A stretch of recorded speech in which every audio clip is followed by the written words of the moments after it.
យំយន់ស្ងាត់ឈឹងសេចចឹងភ្នងនឹងមកមីស្រនងអាឡ័យដល់ដីស្រុងស្រែចំការភ្លេចប្រូបាត់ហើយថ្ងៃចូលឆ្នាំណាគេថានៅផ្ទះអត់ល្អនេះខ្ញុំនៅផ្ទះដេក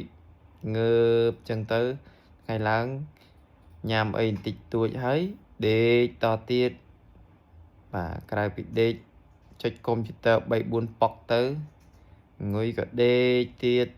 ងើបពីដេកទៅអានសភៅតិចតួចទៅរកអីញ៉ាំហើយចុចទូរស័ព្ទមើលនេះមើលនោះតិចតួចដេកទៀតក៏ពីដេកទៅពេលខ្លះស្ដាប់ចម្រៀងពេលខ្លះមើលវីដេអូពេលខ្លះមើល YouTube ពេលខ្លះមើល TikTok ពេលខ្លះអានសភៅពេលខ្លះទៅសេរឿងពេលខ្លះចុចកុំព្យូទ័រទៅមកហត់ដេកទៀតណាថាអត់ល្អនឹងសុបាយត្រូវអត់សុបាយបែបអ្នកនៅម្នាក់ឯងអត់ចង់ដើរទៅក្រៅ Bye Happy New Year សួស្តីឆ្នាំថ្មី